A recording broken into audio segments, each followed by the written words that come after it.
Class 12th chapter प्रतिलोम वृत्तीय फलन इनवर्स ट्रिग्नोमेट्रिक फंक्शन का एक बहुत ही अच्छा क्वेश्चन है आपके लिए। आप सभी से रिक्वेस्ट है प्लीज़ वीडियो को लाइक और सब्सक्राइब करें और अपने दोस्तों को फॉरवर्ड भी करें। देखिए, इस क्वेश्चन को समझने से पहले हमें पूछा गया है कॉस इनवर्स कॉस 12 की वैल्यू। सबसे पहले मैं आपको बता दूं, कॉस इनवर्स कॉस 12 की वैल्यू को मैंने क्या मान लिया, वाई मान लिया। ठीक है, ये हमें निकालना है, इसकी वैल्यू हमने वाई मान लिया। ध्यान रखिएगा, इस पूरे को मैंने क्या मान लिया, वाई। और कॉस इनवर्स के आगे जो लिखा है उसको मैंने एक्स अपने मन में मान लिया है। ठीक है, चलिए अब देखिए, कॉस इनवर्स के बारे में थोड़ा सा आपको पढ़ना पड़ेगा। कॉस इनवर्स एक्स में अगर आपसे पूछें कॉस इनवर्स के आगे जो ये एक्स लिखा हुआ है ये क्या रखें कि कॉस इनवर्स निकल आए, डिफाइंड हो। एक्स की वैल्यू जो मन में आए वो नहीं रख सकते, यहाँ 10 नहीं रख सकते आप। कॉस इनवर्स 10 अनडिफाइंड हो जाएगा, कॉस इनवर्स 7 अनडिफाइंड हो जाएगा, कॉस इनवर्स -2 अनडिफाइंड हो जाएगा। मेरा ये सवाल है कॉस इनवर्स के आगे क्या रखें कि ये डिफाइंड हो, ये आए कुछ वैल्यू कॉस इनवर्स की, वो एक्स जो होना चाहिए -1 और 1 के बीच में होना चाहिए। इसी वैल्यू को कॉस इनवर्स का डोमेन कहते हैं। डोमेन का मतलब कॉस इनवर्स के आगे क्या क्या आप रख सकते हैं। कॉस इनवर्स के आगे एक्स जो है वो क्या क्या रख सकते हैं, वो आपका वैल्यू -1 से 1 के बीच में होना चाहिए, यही डोमेन हो गया इसका। तो याद रखिएगा, कॉस इनवर्स के आगे क्या क्या रख सकते हैं, -1 से 1 के बीच में, यही डोमेन भी है कॉस इनवर्स एक्स का। अब रेंज किसके क्या होता है कॉस इनवर्स एक्स का, ये समझते हैं। देखो, जिन वैल्यूज को, जिन डोमेन की वैल्यूज को कॉस इनवर्स के आगे आपने रखा, डोमेन की वैल्यूज को आप यहां रखेंगे तो कॉस इनवर्स एक्स तो पक्का आएगा ही आएगा, डिफाइंड होगा।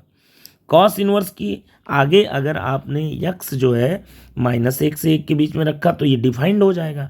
अब जो इसकी वैल्यूज आती जाएंगी सॉल्व करने पर, कॉस इनवर्स की वैल्यूज जो आएंगी उसे कहेंगे कॉस इनवर्स एक्स का रेंज। रेंज का मतलब कॉस इनवर्स की वैल्यू क्या आ रही है वो है, और डोमेन का मतलब कॉस इनवर्स के आगे क्या क्या रख सकते हैं जिस पे कॉस इनवर्स आ जाए, वो है डोमेन। तो आपको इतनी बात उम्मीद करता हूँ समझ में आ गया होगा। डोमेन हो गए, डोमेन को मतलब कॉस इनवर्स के आगे क्या क्या रख सकते हैं, -1 से 1 के बीच में। अगला, कॉस इनवर्स की वैल्यू क्या क्या आ सकती है। आप जानते हैं कॉस इनवर्स की वैल्यू 0 से पाई के बीच में ही आएगी। पाई के बराबर भी हो सकती है, 0 के बराबर भी हो सकती है दोस्तों, याद रखिएगा। अगर हम x की वैल्यू -1 से 1 के बीच में यहाँ रखें तो कॉस इनवर्स की वैल्यू 0 से पाई के बीच में आएगी। ठीक है, तो अब इतनी बातें क्लियर हो चुकी हैं कि कॉस इनवर्स के आगे क्या रखना है। -1 से 1 रख सकते हैं आप, अगर आप इससे परे रखेंगे तो कॉस इनवर्स की वैल्यू अनडिफाइंड हो जाएगी। और जिन वैल्यूज़ को आप यहाँ रख सकते हैं वो डोमेन कहलाते हैं। ठीक है, रेंज क्या होता है, रेंज का मतलब डोमेन जब जब यहाँ रखे जाएंगे, ये डोमेन सारे एक्स यहाँ से यहाँ रखे जाएंगे, 1 से कम और -1 से बड़ा, 1 के बराबर भी -1 के बराबर भी यहाँ रखिए। कॉस इनवर्स एक्स निकल के जरूर कुछ ना कुछ आएगा, कहाँ से कहाँ के बीच आएगा वही रेंज कहलाएगा। कॉस इनवर्स एक्स की वैल्यू 0 से पाई के बीच में आएगी। ठीक है, अब हम चेक करते हैं क्या मेरा क्वेश्चन में आंसर डिफाइंड है या नहीं। कॉस इनवर्स के आगे की वैल्यू देखिए जरा, ये कॉस 12 लिखी हुई है। कॉस इनवर्स के आगे कॉस 12, जरा कॉस 12 की वैल्यू कैलकुलेटर से अगर आप निकाल के देखें, कॉस की वैल्यू हमेशा 1 से कम ही आती है या 1 के बराबर बहुत ज़्यादा, और -1 से बड़ी।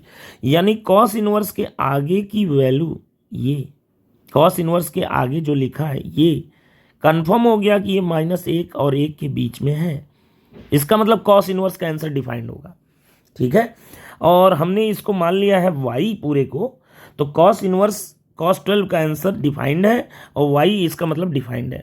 और ये वाई कहाँ से कहाँ के बीच में आंसर आएगा कॉस इनवर्स की वैल्यू, जब जब आपने बोला था डोमेन की वैल्यू, जब जब -1 से 1 के बीच वाली वैल्यूज कॉस इनवर्स के आगे रखेंगे, जब जब -1 से 1 के बीच में यहाँ रखेंगे कॉस इनवर्स के आगे, जो कि यहाँ पर है कॉस इनवर्स के आगे, ये -1 से 1 के बीच में है, तब तब कॉस इनवर्स की वैल्यू यानी वाई की वैल्यू 0 से पाई के बीच में ही आती है।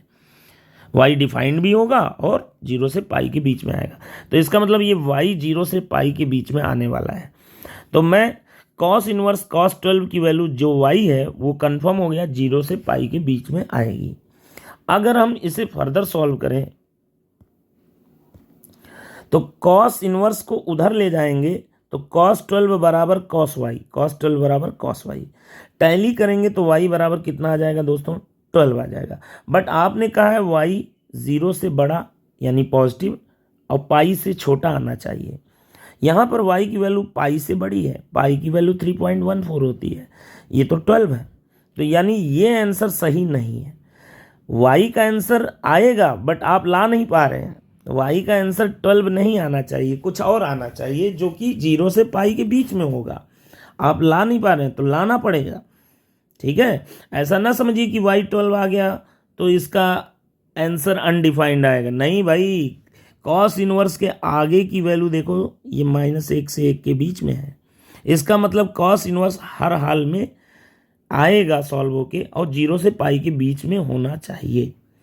बट आपका क्या आ रहा है, y 12।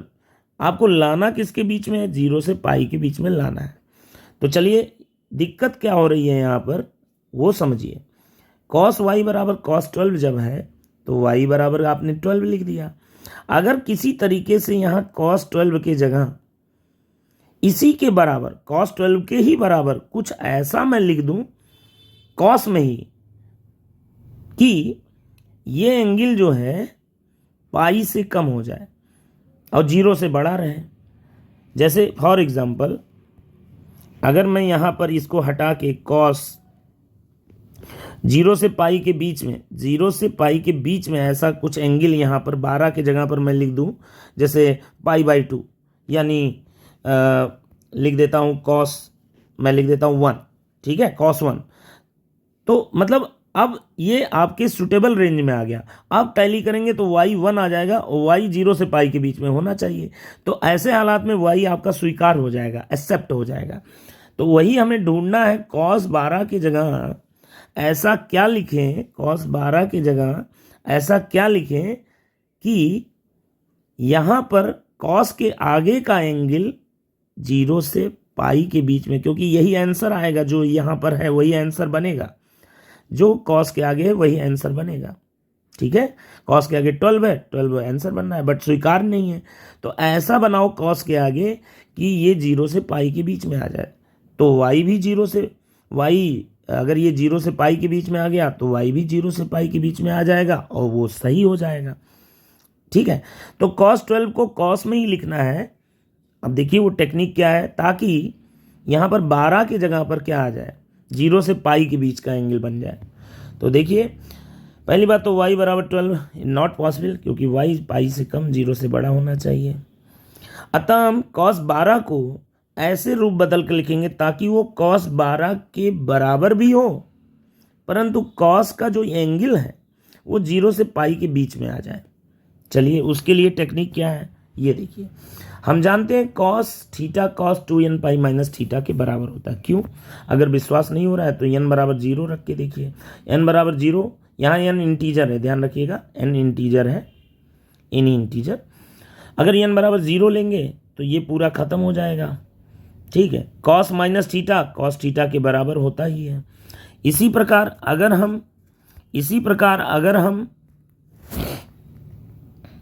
हम n बराबर 1 ले लें, अगर हम n बराबर क्या ले लें, 1 ले लें, तो यहाँ cos 2 पाई माइनस थीटा हो जाएगा और वो भी cos थीटा के बराबर होता है। यानी मेरा फार्मूला सही है। अब हम आगे चलते हैं। हम थीटा की जगह दोनों ओर क्या रख दे रहे हैं दोस्तों, 12। यहाँ भी 12, यहाँ भी 12, तो cos 12 बराबर इतना। अब चेक करेंगे cos 12 को क्या क्या हम बदल के लें कि हमारा काम बन जाए। तो पहले n बराबर हम 0 रख रहे हैं। जैसे ही n बराबर 0 रखेंगे तो cos 12 equal to cos minus 12।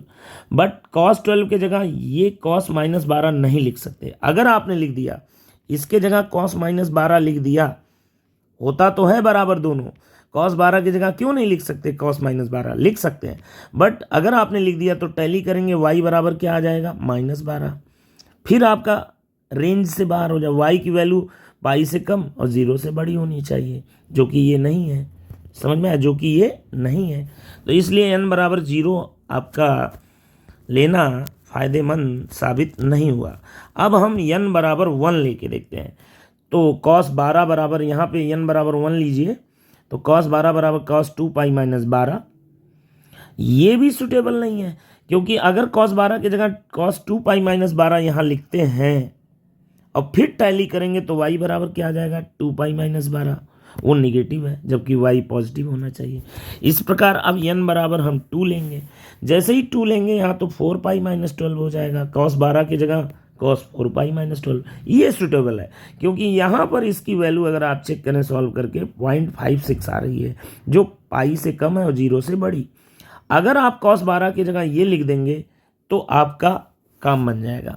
तो आइए, अतः cos 12 की जगह cos 4 पाई माइनस 12 ले लेते हैं। अब जैसे ही लेंगे तो देखिए क्या हो जाएगा, समीकरण नंबर 1 से cos y को cos y, cos 12 की जगह मैं लिखने जा रहा हूँ cos 4 पाई माइनस 12, तब टैली करिए। अब y आपका पाई और 0 के बीच में आ जाएगा, आना भी चाहिए।